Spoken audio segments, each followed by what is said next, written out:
Yo, what is going on? Howie Spangler here. How you guys doing? This is Tales from the Green Room episode number 140. It's morning time. It's about 9:38 East Coast.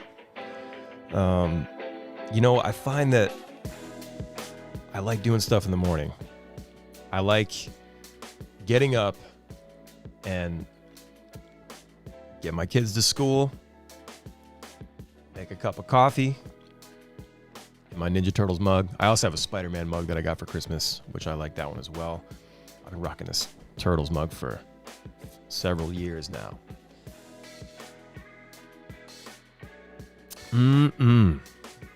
Hot black coffee, baby.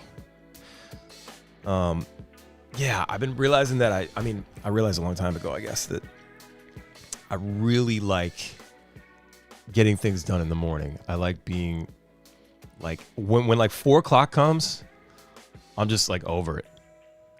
Like, I don't want to do anything anymore. Like, all the wind leaves my sails, and I've been trying to like work on waking up earlier. You know, like it's been 7:30 lately. It's not early enough though, because the kids got to get up around 7:30, and I got to get them up and make their lunches and get them on the bus, you know? So like, it's just, I got to get my ass up at like 4, apparently. No, it's cool. I like the idea of,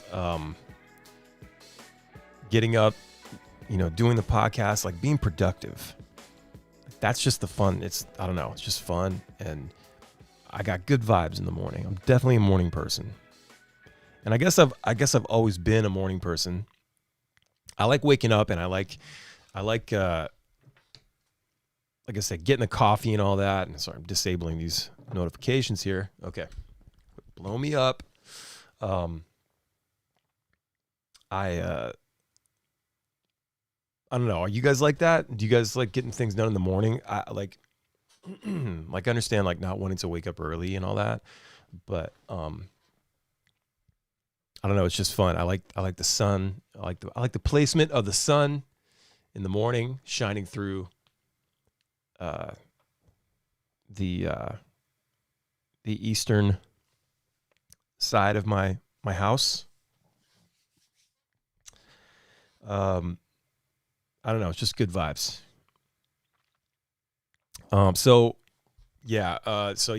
got motivated to do a podcast. I've been so lazy on the production stuff, like as far as like making videos on YouTube and making podcasts.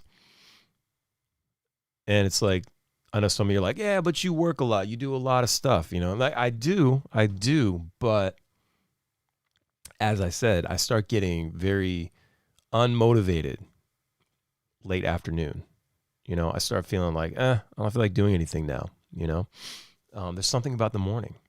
And so now I've just been, I tell myself every day that I'm going to get up early, which I don't. And I'm going to go to the gym, which I don't. Although lately I've had, back here, I've got these, you can kind of see them right there. A couple dumbbells there. And I've been doing some push-ups and, just trying to be better. I got a wedding coming up in August, and it's just going to be, I don't know. I want to look good. I don't want to look like such a bag of shit. And some of you out there, come on, you're not a bag of shit. You're tall and you're skinny, right? You lanky motherfucker. And it's, yes, those are all true things. But how you just feel uncomfortable in your own skin? That feeling is just like, and I know I eat like shit. Oh my God, we got Pat's Pizzeria the other day, and I don't want to shit on Pat's Pizzeria here in Havre de Grace, but it was good. It was delicious, but man, it messed up my stomach. I couldn't sleep 2 nights ago. I couldn't get to sleep.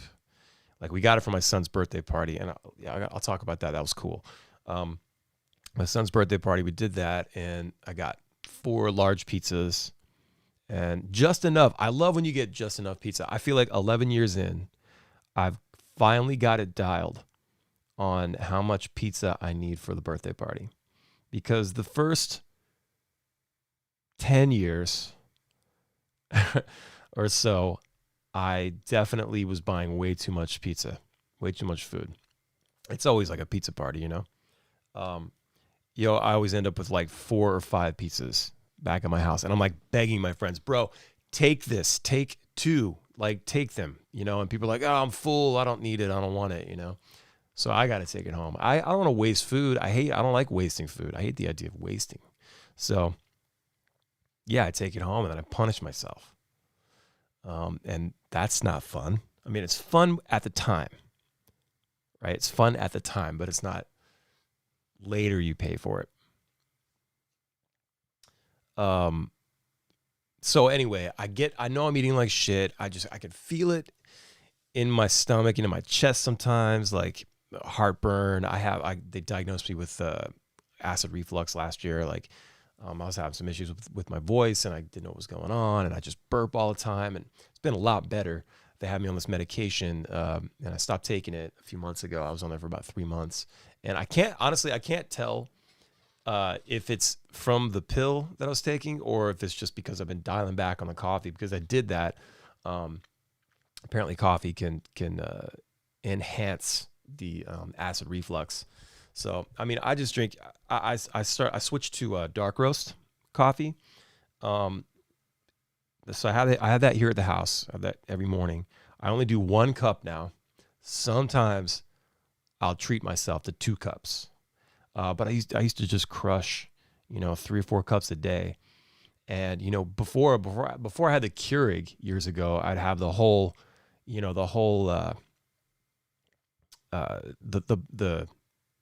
what the hell am I trying to say? The coffee maker, you pour the water in, you got 12 cups in there, and I would drink the whole goddamn thing, all day long. So as I get older, I realized that I had to quit that. And so now I'm doing the dark roast, because the dark roast is lower in acid, higher pH. And I feel like that's been better. I do feel a burp coming on right now. Jesus.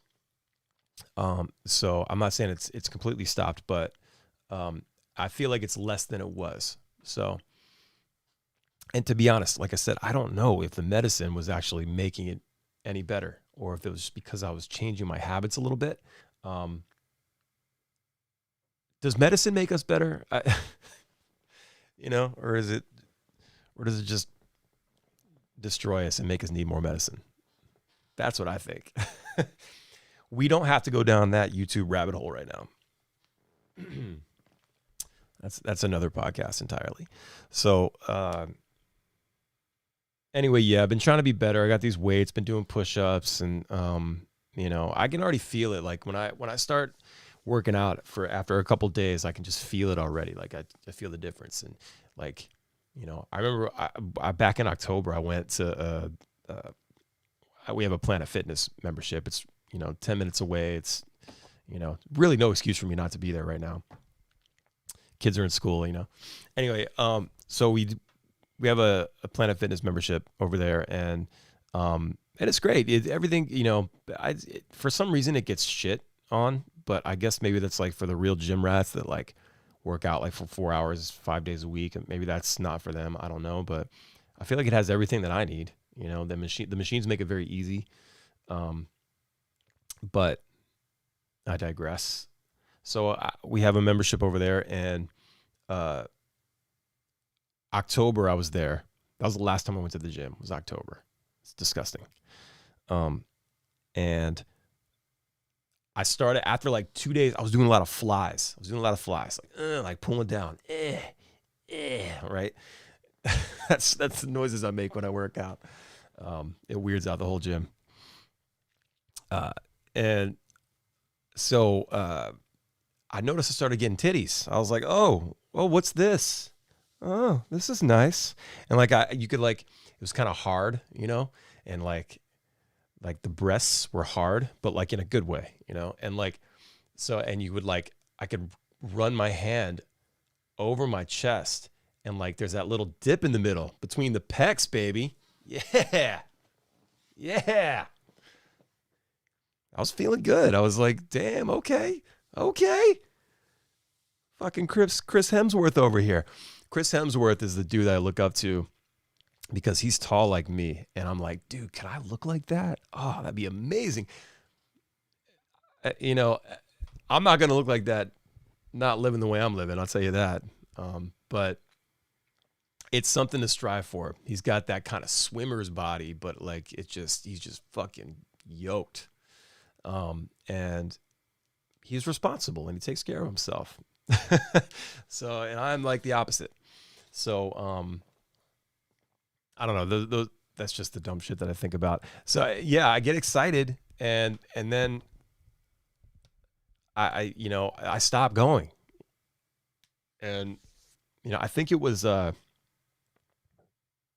did I did a trip to Ohio back in October. And it was that week I was working out, and then I hit the gym in the morning at one of the hotels, I think once, maybe twice. And then I just stopped, and the run was over, and then I never went back to the gym. So, and then the holidays hit, and I fucking gained like 20 pounds, dude. Close to 20 pounds, probably like 18, 17 pounds. Put me at 192. I've never been over like 185 my entire life. And even 185 was like, whoa, I've always been like 170, 165. And I could stand to gain some weight. That's for sure. But the right way, I'd rather have it be like muscle, like 10 to 15 pounds of muscle, not fat. So yeah, I feel shitty all the time, and I know why. It's because my diet habits, and I'm probably not getting enough sleep. So I've been reading this book. I've been reading this book called hold on, let me grab it. It's I don't want to get it wrong. Okay, it's called The Power of Discipline by Daniel Walter. And I was reading, I go through and I like highlight things as I'm going. What was let me see. There were just some things that popped out, and it was like, yeah, if you want to get more out of life, you're going to need to raise the bar and set your standards higher. Okay. So like, obviously a lot of this is like, oh yeah, no shit, fucking duh. Right. But it's just things that like sort of reinforces your own thoughts. So like, we all know we need to do better. Right. But this book is like kind of just been reinforcing that. You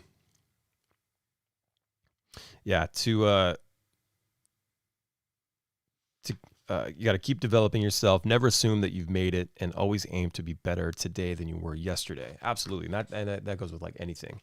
Your job, your health, it can apply to lots of things. I can't find the damn piece that was sticking out to me. But yeah, it's basically about how to master self-discipline. If you want to get it, I'll put the link in the description below, but The Power of Discipline by Daniel Walter. It's pretty short. It's like 130 pages. Not bad at all. You could read this in a couple days, Oh, yeah. This, okay, urge surfing. I thought this was interesting. So like urge surfing, right? And we've all done this. So an urge is the physical and mental impulse to engage in habitual behavior. Okay? An urge is the physical and mental impulse to engage in habitual behavior. And then, so like, here we go. It's the norm for us to identify with our urges, but urge surfing helps us separate ourselves from the bad habits we desire to correct.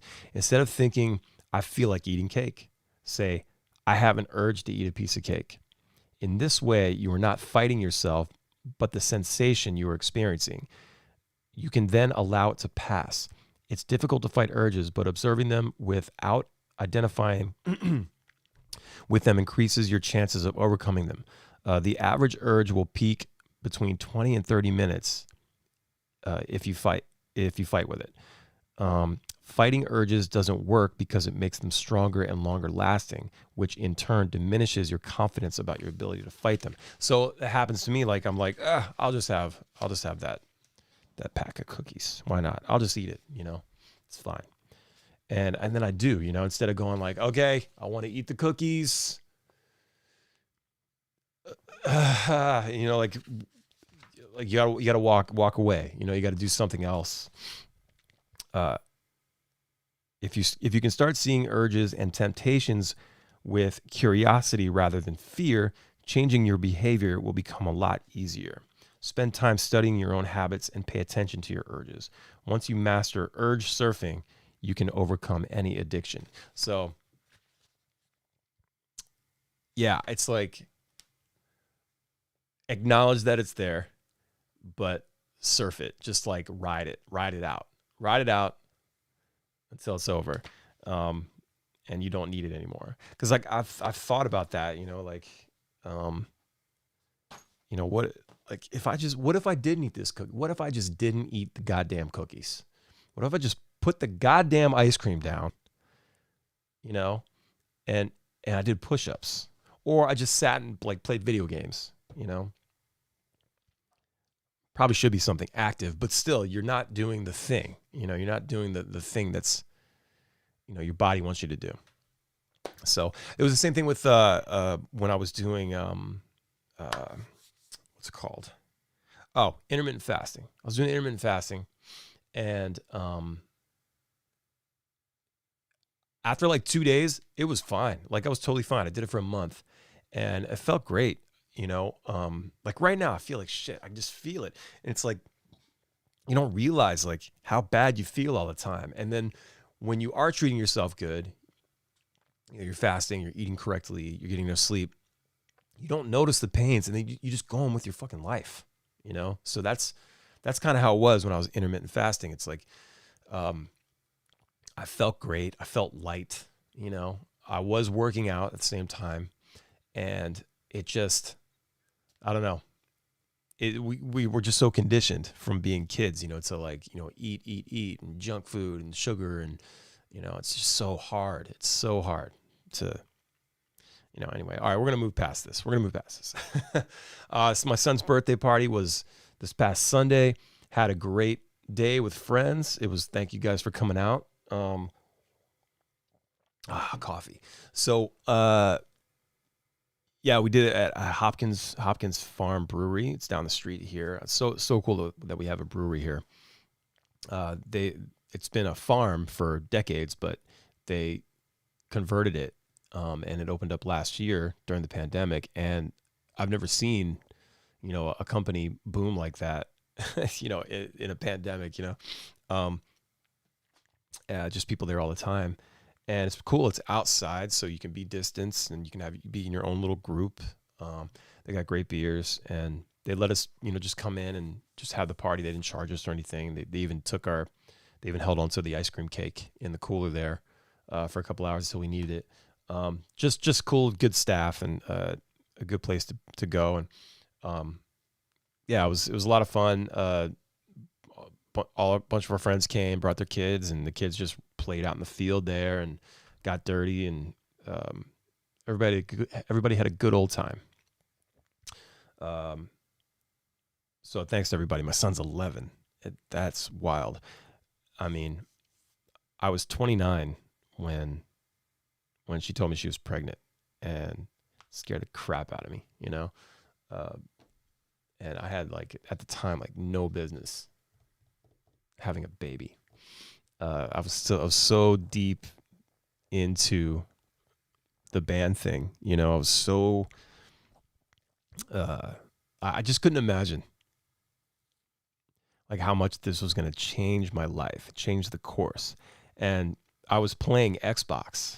I was playing Arkham Asylum on Xbox, and she texts me, "I am pregnant," like big letters. That's how I found out. All caps, 13 exclamation marks. And I put the phone down in one hand, and then I had the controller in the other hand, and I just looked at it, and I was like, "Goodbye, old friend." I just laid it on the bed. I didn't touch that shit for like 6 years. It took 6 years before I could get back into gaming of any type, and it was very light too, like very light gaming. So it's like some of you guys have been seeing me, streaming games on Twitch and YouTube. Just the last 2 years, has been the most gaming I've done since he was born. But it was, I don't think you're ever ready for it. I think you can plan, and we certainly did not plan. But we just did it, and like we got an apartment. Within a few months we had an apartment, and because I was living with some dude at the time, renting his room, and oh man, long hair don't care, and just, man, crazy, man. I'm so proud of my son. He's so cool. He's 11 now, and he's just become this brooding preteen. He's still like really, he's a good kid, and he's into streaming and Fortnite and just, I guess, all the things that 11-year-olds are into. So I don't know. He's just super cool, and I love him so much. Okay, what's happening? What is happening? What is happening? What's happening? What's happening? Oh my God, what's happening? Thank you, Donald. What is happening? So lately, I've been trying to think of some ways to engage with the fans a little bit more. And I've been checking out YouTube memberships. So I started on Twitch. Let me go back. I started on Twitch a couple months back, and that was great. I got 100 followers pretty quickly. And thanks to everybody following me over at Twitch. And I started talking to my friend Nate from a band called Iatera, and he dove headfirst into Twitch, and he was he watched all the videos. He learned how to do it all, learned how Twitch works in and out, learned how to use all of the features. He became affiliate pretty quickly, and does the custom emojis and all types of things, and the subs, and people are he's got this community over there, and they're just they're gifting each other subs, and it's this whole fun thing. And it's I haven't been able to really dive in like that, and I was kind of holding myself back. I got offered to be affiliate within the first few weeks of starting on Twitch, and I started seeing videos popping up on my YouTube feed. You search for one thing, and then you start seeing a million videos about it, about how being affiliate might not be the best thing. One of the things that stopped me was you're not supposed to be able to multicast. So typically when I do a stream, I'll stream to YouTube, Twitch, Facebook, sometimes Twitter. And it's just better because not everybody's on the same platform, so you want to get it out as much as possible. So I use Restream to multicast. And with Twitch, you're not supposed to be able to do that. You're technically not allowed when you're affiliate. You have to have a dedicated stream only on Twitch. And then they take I don't know what the percentage is, a pretty big percentage. I know YouTube takes 30%, which is pretty hefty, I'd say. It'd be a lot better if it was 20% or even 15%. But the platform is free, so I don't know. So I was really holding off, and I didn't do the affiliate program. And I think now that now that I'm, because I've been building on YouTube for a few years now, and it just makes more sense to do everything over here. Like the features on YouTube are even better than Twitch, like, and discoverability and all that. Like that doesn't really exist on Twitch. And you're not really getting discovered while you're live streaming. You have to post videos, and there's no way to really do that on Twitch. And YouTube has stories and shorts and the community posts, and now they have memberships. And I saw that I was eligible for memberships, and so memberships like scares me. It's always scared me, like Patreon, like it's always really scared me because I don't like feeling like I have to make content. I like making content because I want to make content when I want to make the content.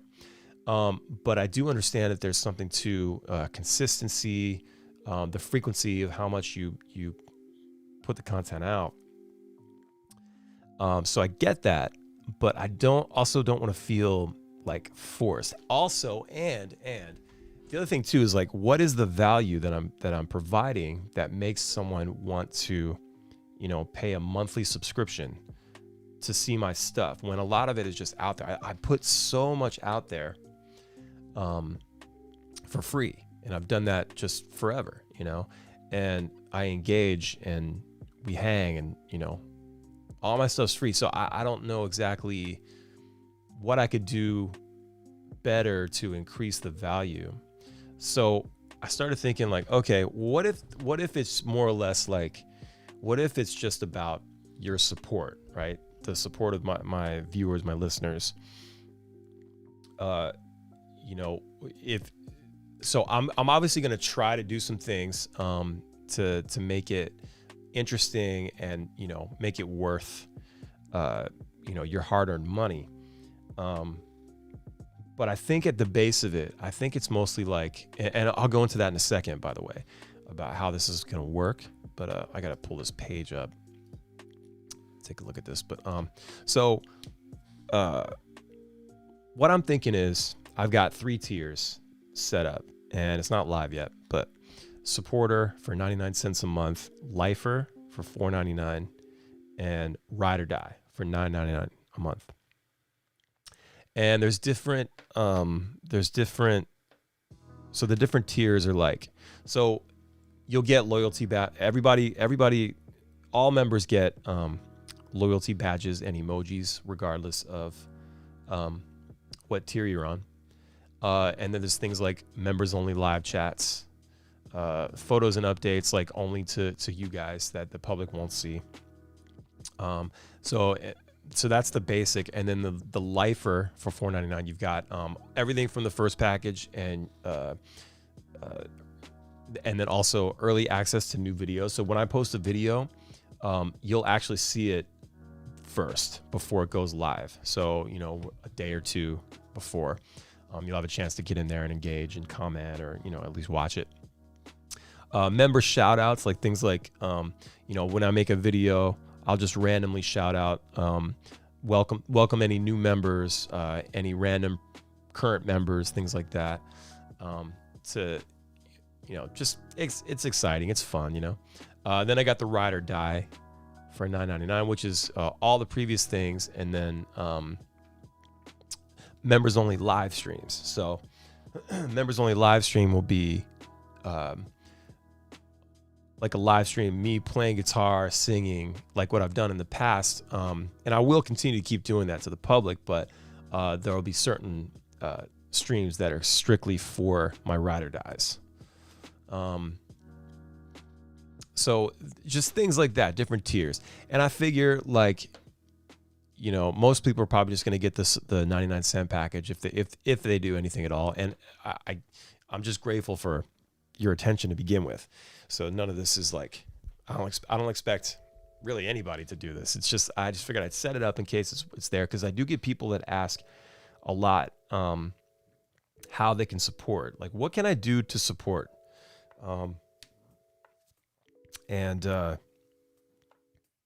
This is one of those things. I figured I'd just add it there. If you want to do it, you can. So what you're going to see, Next to my subscribe button on my page, you're going to see a join button. And that's where you can join up on one of these tiers. And it's something you can cancel whenever you want. No hard feelings. And I was doing this before on the podcast over at Anchor. And I still have a few people over there. But I feel like, you know, since I do the podcast over here at YouTube, along with the rest of my content, it just makes more sense to bring it over here. So if you're over there at Anchor and you want to move your subscription here, this could be a way to do that. I know I've had some people that have been following the podcast for years now, 3 years. I'm sorry about that. So yeah, if you're looking to support and you just, you know, like an easy way, this is the way to do it right here with YouTube memberships. And I will be thinking of ways to make it fun and interesting. I've got some really cool loyalty badges here, and it's cool. They change every month or so. So like you'll be able to tell who's been a member longer by, you know, looking at their little, I got these little pineapple badges that I made, and they're all different colors. So that's fun. And I'm still working on the emojis, actually. I got to come up with some fun emojis. And so you can use those during the live streams, like throw them up in the chat and all that. Super chat is still available, you know, for requests and things like that. But yeah, so I'm kind of looking at this like a way to support, you know? And it's just, I just can't think of other things that I could do to make it any more behind the scenes, or like, you know, any more like, you know, what you guys could let me know in the comments. Let me know what I could do to make things even more valuable to you. And I'll try to get that done, you know? So yeah, that's YouTube memberships. It's going to be live soon once I finish setting it up. And you just hit the join button and you pick your tier. That's it. So yeah, and I just thank everybody, like I said, to begin with, for even watching or listening to my stuff. Just consuming my content means a lot, as always. Yeah, so YouTube memberships. Could be cool. It could be fun. There could be some cool stuff. The members only live stream could get interesting. Supporter, lifer, ride or die. So you choose, and it is what it is. I'm not gonna be mad if you don't choose the ride or die. It's all good. I'm not gonna be mad if you don't do any of this. We good? Anyway, so yeah, that's the long version of what's happening over at YouTube here. So for you nerds out there, let's see if this shows up in the camera. This guy right here, I picked up this, right? This is a SSD drive. So I was looking for a solution, because when I'm producing, recording a band, whatever, and I go on the road, I take my laptop with me. And my laptop is great. It's a beast, man. So it doesn't crash. Like it only failed on me, I think, twice, and I've made several records with the thing, like long records, like many tracks. And it's been great. So anyway, the problem is, you know, with these new MacBooks, you can only get like 512 gigabytes or a terabyte. But the more you go up, the more expensive it gets. But at the same time, you need space, because these sound libraries that I use, like drum tones and, you know, organs and synths and all kinds of other stuff, all the fun stuff, these libraries get huge. Like the Apple Logic library is like 60 gigs, the sound library there. So like, and you know, so I have native instruments, I have tune track, I have a lot of like fun sounds that I like to use on these records that I make. So I was trying to come up with a solution. What can I do to get more space and not, you know, have to get a second mortgage? And so I started doing some research. An SSD is expensive, dude. It's just, yeah. And apparently there's like a chip shortage these days. I saw something about that. I want to watch the video about that. Anyway, so here's what I did. I went online and I went to Amazon and I bought this SSD M.2. It's for a laptop. Okay. It's for a laptop. It's 2 terabytes. Got it for like, I think it was around $200. I'll put the link in the description if you're interested. So I bought that, and then I bought it. So this is an internal SSD, but then I bought an enclosure by Moken SSD enclosure for M.2. Okay. Now you got to make sure you're looking at the right numbers. Because I believe it's for it's the 2800 M.2. The numbers matter, okay? Sorry, the 2280. So you got to make sure that whatever SSD you get, the enclosure will match and be compatible with it. So when I looked up this enclosure, it was compatible with the M.2 2280 SSD. And the thing's cute, man. It's this little, it's like 3 inches long. And it's got a little LED light on there. It's really nice. It's slick, you know. It's small and it's got 2 terabytes of space. So I just moved my entire libraries over to it. So now when I go between my iMac and my MacBook when I'm traveling, I just bring that and I have everything I need. Because there was a problem recently where an artist I'm working with, I sent him a reference bounce of an updated edit I was working on one of his tracks, and it was missing some parts like organs and pianos, and that was all software stuff that I did here. And I don't have those instruments on my laptop because of the space. So I was like, well, I want everything to be the same no matter where I'm working. So far, I've had this plugged into the iMac, and I haven't had any, it hasn't failed. It's knock on wood. It's been great. So I don't know. We'll see. I still have yet to plug it into the laptop, and it's USB-C, so it's going to be super fast. It's Thunderbolt 3 capable, or compatible. So when I plug it into my laptop, things should just fly. I know this other SSD that I had, USB-C, I would copy footage to it. And you know, it's anywhere. It's a couple gigs of footage, man. This shit would transfer in seconds. It was there. It was copied. So, yeah, I love the time we live in right now. Like, it's the best time to be alive. Like, everything's just moving so fast, the technology. SSD is still expensive. I'm seeing some things come down a little bit, but you know, in the next couple of years, I imagine SSD is gonna be a lot more affordable and probably even smaller. And it's just, you know, just the speed and just all the tools we have to work with right now as creators is just incredible. So, yeah, that's been my what's happening nerd minute. But yeah, if anybody's interested, I'll put links in the description down below. You can check all this stuff out, the book and all that, because I like to share. What else is going on? Next week, Brandon and I, well, for this Friday, actually, my brother and I are going to be at Ram's Head on stage in Annapolis, playing an acoustic set. And I know some of you watching on YouTube right now, like, this is probably annoying the shit out of you. I got this XLR connector just hanging here.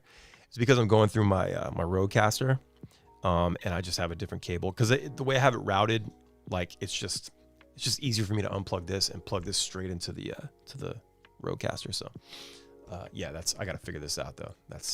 That annoys me. My brother and I are going to be in Annapolis on Friday.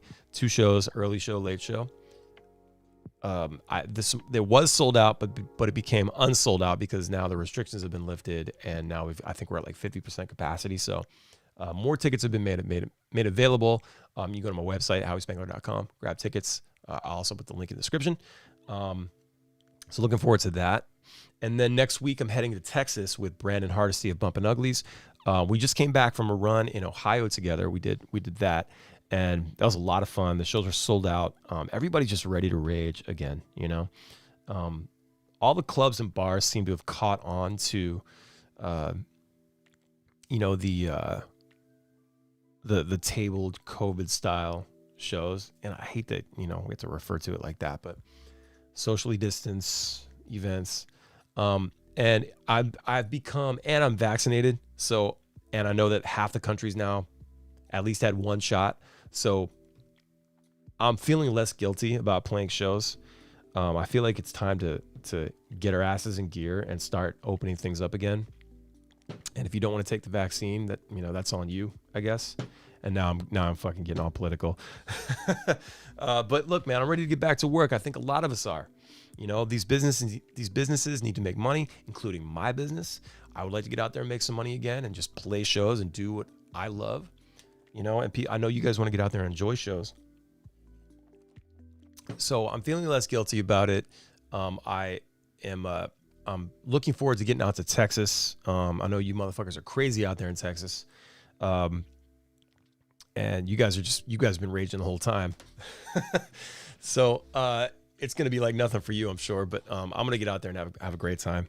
We're playing some cool venues, cool cities. Austin, San Antonio, Houston, Corpus Christi, Dallas. And then we're going to fly to Colorado. And I'm going to do Greeley, Pueblo, Red Rocks, Colorado, Morrison. I'll get to that in a second. And then I've got a private party in Denver, and then heading to Casper, Wyoming. So, and then it's a 4-hour drive back to the airport, and then I fly home.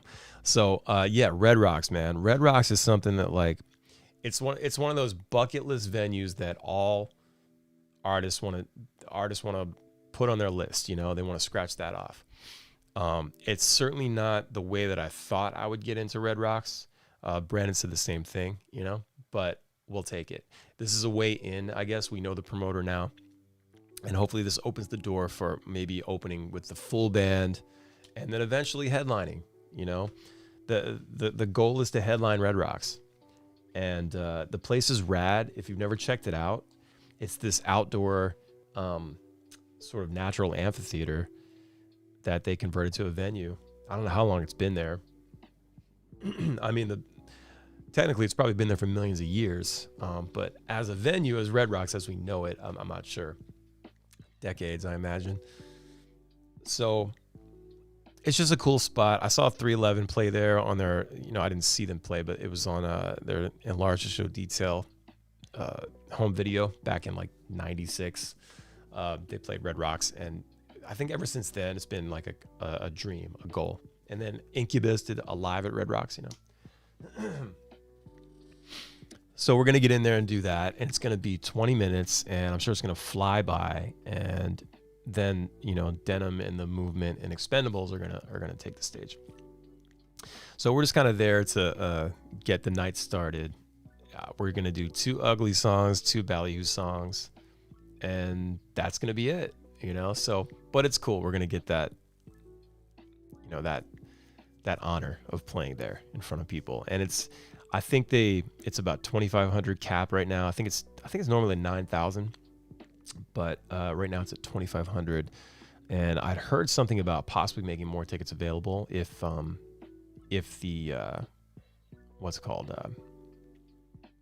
if the restrictions are lifted.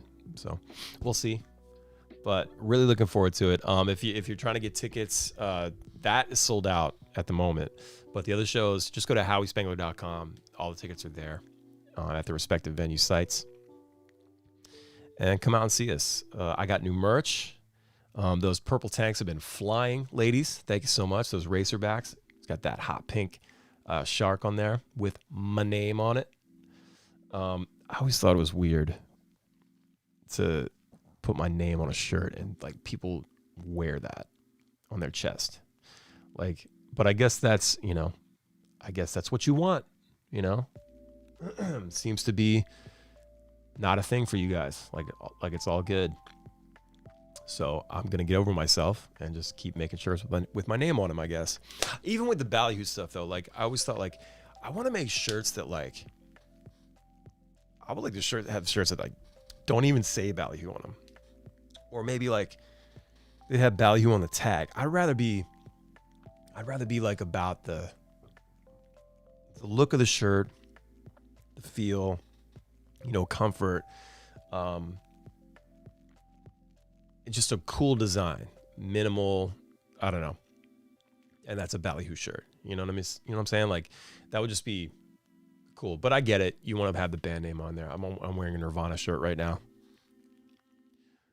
But I mean, Nirvana's become a brand, right? I mean, you got like, you got these young TikTok chicks that like have no idea who Nirvana is, like it's the same thing with like Led Zeppelin and Jimi Hendrix and Motley Crue t-shirts. It's like, you don't even know who they are, right? Okay, rant over. Anyway, yeah, so that's what's been happening. That's what's been going on in my life. We covered a lot of things today. We covered a lot. Thanks to everybody for all the support. I will be turning on YouTube memberships very soon. Be looking out for that on my socials. Follow me on Instagram. If you haven't already, please hit that subscribe button, smash the like button, and eventually better hit that join button if you'd like to be part of my little team, my little group, my little community over here on my little slice of YouTube. Yeah, well, you guys have a great day. Take it easy. This has been episode number 140 of Tales from the Green Room podcast. I appreciate all the support, and thanks so much. I can't believe we got 140 episodes in. This is great. I hope you guys found some value from this. If you did, and you're listening on a Apple podcast, please rate it, review it, share with your friends, all that fun stuff. This podcast is available on Spotify. It's everywhere. Yeah, word up. Well, you guys have a wonderful day. I may get myself another cup of coffee. I shouldn't.